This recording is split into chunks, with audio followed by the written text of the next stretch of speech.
Hi, my name is Lisa Tremolata and I'm from dominatetheinternet.com.au, and I specialise in helping real estate agents position and promote themselves online in order to make more money and work less hours. Now today we have with us Andrew Morello, and he's Head of Business Development at Yellow Brick Road. He won the first Australian Apprentice. Mark Boris chose him as the apprentice. He used to be in real estate, and what I've asked him about is being from the outside now looking into real estate, how he could have effectively changed his real estate career. From being in the corporate world now, what he's learnt from Mark Boris and what he would actually implement into real estate business now. So take some notes. Also look out for our other interviews. We've got interviews with real estate agents, real estate trainers, internet marketers, entrepreneurs, all designed to help you catapult your career using the internet. So let me know what you think. That'd be great. Thanks. Bye.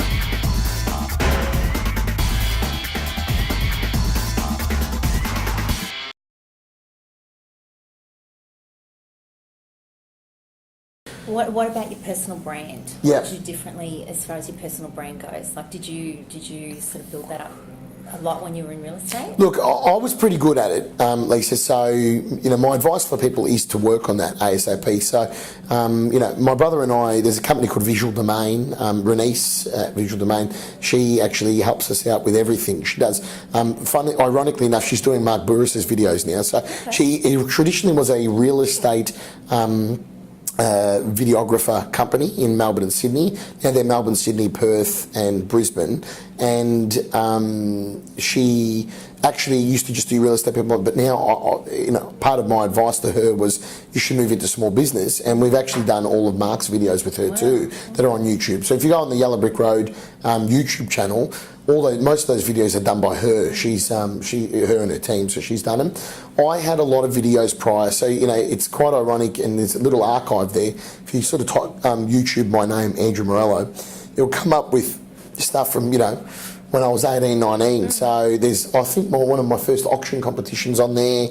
A lot of the premium properties that we would sell would be on there.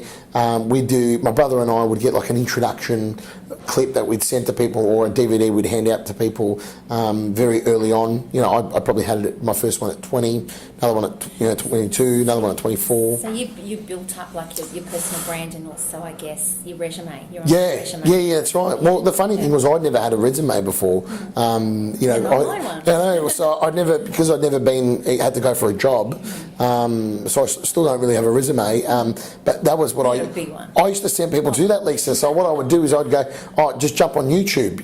So if someone was thinking about having me as their auctioneer. So what used to happen, it got to this point where we'd have agents that worked within our group listing their properties. But then at the end of it, the listing vendors would say to them, we saw Morello's auctions on YouTube. Can you sell a house, but can we get him to auction it for us? So all of a sudden, because of that, that branding and that presence, and that, the videos being available for people, they would see that and go, I want to go with you, and I've known you and you followed us up for the last 6 years, and we want want Lisa to be our agent, but do you mind if you get Morello from your office to call our auction?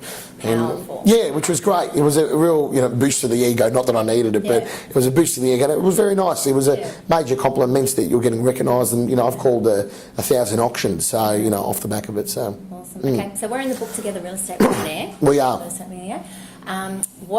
What's your biggest tip from the book? Yeah, what I've tried to do in the book there is work around my story. I'm very lucky that I get to go speak to a lot of corporate companies and small business owners and individuals around Australia, and I've had a few opportunities overseas as well. And what I find is that I try not to, and Mark does this very well, I try not to belt lessons into them, but rather tell them a story where they can assimilate to. A bit like before when you said if you're in a listing presentation trying to find a connection with somebody, I find by telling my story most people can find a connection somewhere.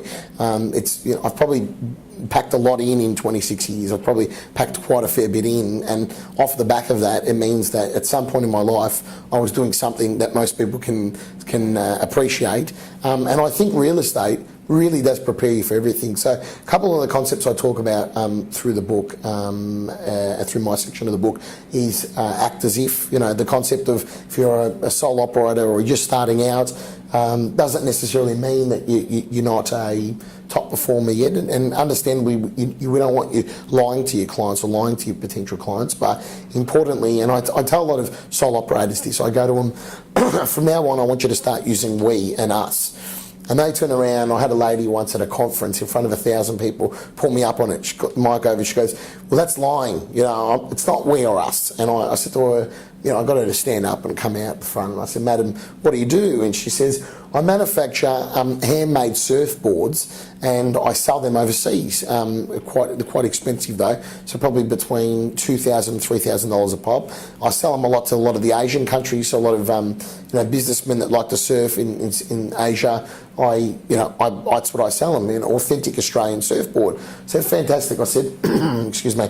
I said, "Have you ever had your mum, brother, sister, auntie, or anyone just help you out, like maybe take something to the post office for you, or pick up a package, or lift something?" She goes, "Oh yeah, my mum helps me all the time, but I don't pay her." I said, "Well, that's the best team you could possibly have, best employee you can have." So with mum, you don't need to pay super, usually you don't need to pay her a wage, but she's still part of your team. And I said, "Do you have a partner?" And she goes, "Yeah, I have a boyfriend." And I said, "Do you live together?" And she goes, "Yeah." And I go, "Does he ever help you out with anything?" "Oh, I'll make him help me all the time." There's three of you in the team already. So by saying us or we, there's the concept of act as if, because you'll start to build your team a lot quicker because it's a mindset thing. But at the same time, by saying us or we, it also gives the perception that you are a growing business as well. Awesome. Okay, thank you very much. Thank you, Lisa. Thank you very much. Thank you very much. Appreciate it. Thank you very much.